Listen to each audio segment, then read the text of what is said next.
আসসালামু আলাইকুম। সঞ্জিদাস কুকিং ফ্লোরে আপনাদের সবাইকে স্বাগতম। আজ আমরা আপনাদেরকে দেখাবো কিভাবে গাজর হালুয়া বা গাজর লাড্ডু বানাতে হয়। আমি প্রথমে 4টি মাঝারি সাইজের গাজর ধুয়ে ছিলে গ্রেটার দিয়ে গ্রেট করে নিয়েছি। আপনারা চাইলে বটি কিংবা ছুরি দিয়েও কুচি করে নিতে পারেন, কুচি হলেই চলবে। এবার চুলায় একটা প্যান গরম করতে দিলাম। গরম প্যানে 2 চামচ ঘি দিয়ে দেব। ঘিটা গলে গেলে গ্রেট করা গাজরগুলো দিয়ে দিব। এবার স্প্যাচুলা দিয়ে গাজরগুলো ভালোভাবে নেড়ে দেব। ঘিয়ের মধ্যে নেড়ে চেড়ে গাজরগুলো ভাজতে হবে। ঘিয়ের মধ্যে ভাজলে গাজর হালুয়াটা খেতে অনেক বেশি স্বাদ হয়। ঘিয়ের বদলে আমরা তেল ইউজ করতে পারি। এবার 3টি এলাচ দিয়ে দিব এবং 2 টুকরো ছোট দারচিনি দিব।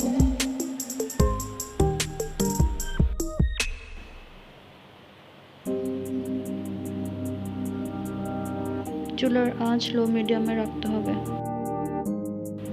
লবণ দিব স্বাদ মতো। মিষ্টি খাবারে যে যেমন খেতে পছন্দ করে লবণ সে অনুযায়ী দিতে হবে। এবার তরল দুধ দেব 1.5 কাপ।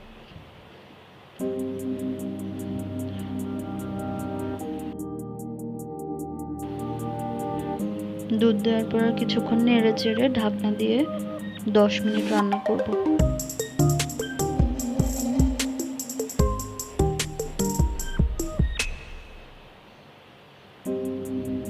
10 মিনিট পর দেখব যে গাজরগুলো অনেকটা সিদ্ধ হয়ে গিয়েছে।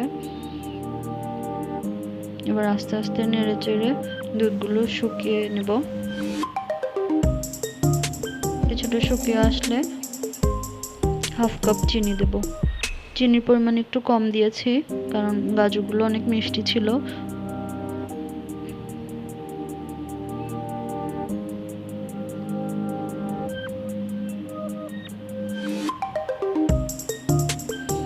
অনেকটা শুকিয়ে এসেছে। এবার কাজু পেস্তা কাঠবাদাম দিয়ে দিলাম।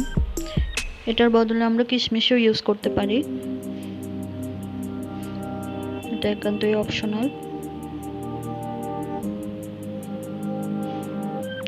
এবার 1/2 কাপ গুঁড়া দুধের অর্ধেক দিব, দিয়ে ভালো করে মিশিয়ে নিব।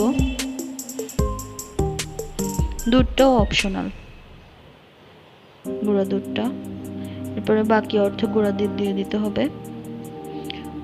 এই গুঁড়া দুধটা না দিলেও হবে কারণ আগে একবার দুধ দেওয়া হয়েছে। আমাদের হালুয়া প্রায় হয়ে গিয়েছে, একটু শুকনো শুকনো হয়েছে।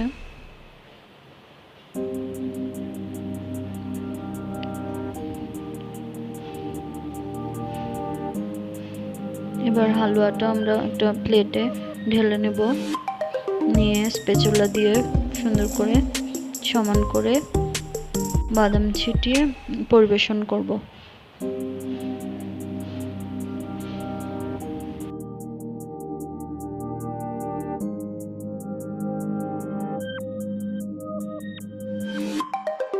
আমরা 2 হাতে ঘি মাখিয়ে গোল করে লাড্ডুর মতো শেপ করেও পরিবেশন করতে পারি।